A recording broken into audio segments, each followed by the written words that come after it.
father's name is Daniel. To me, he has always been the strongest man I've ever known. A mechanic with calloused hands who always held me so gently. He wasn't someone who said a lot, but whenever I was scared, he would just place his hand on my shoulder and say, "I'm here." And somehow, that was enough to make the whole world feel safe again. 3 years ago, when I was only 10, something happened that changed our lives. I was walking home from school when a truck suddenly lost control and swerved onto the sidewalk. Everything happened so fast I don't remember much, just the force of someone pushing me hard and then blackness. When I woke up in the hospital, my mother was holding my hand and crying. My dad had pushed me out of harm's way and taken the hit himself. He survived, but suffered severe brain damage and fell into a deep coma.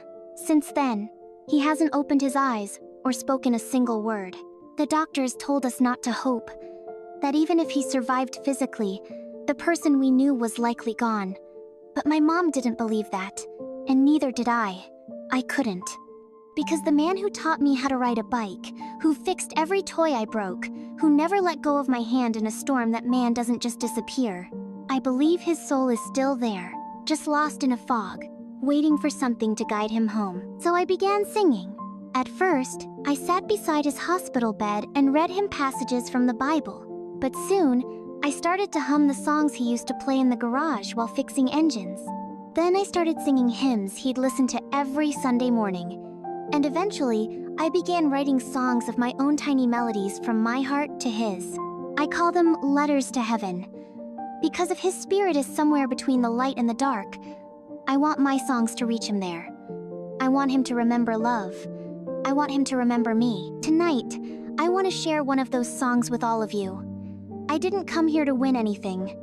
I came because I believe that sometimes, when enough people care, something shifts. Maybe someone watching will pray with me. The song I'm about to sing is called Just One Ray of Light, because that's all I'm asking for. Just one flicker in his eyes, one small squeeze of my hand, one moment when he says my name again. I believe that love can reach even where memory cannot, and faith can reach where science says it ends. If you are listening right now, I ask for nothing but your prayers. Not only for my dad, but for anyone out there who's waiting in silence, loving someone who can't love them back the same way anymore. Because I believe miracles happen when we refuse to give up.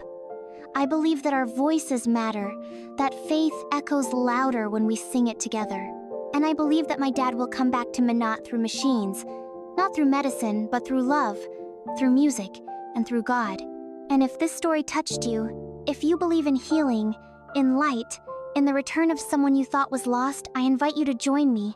Please leave the word Amen in the comments below.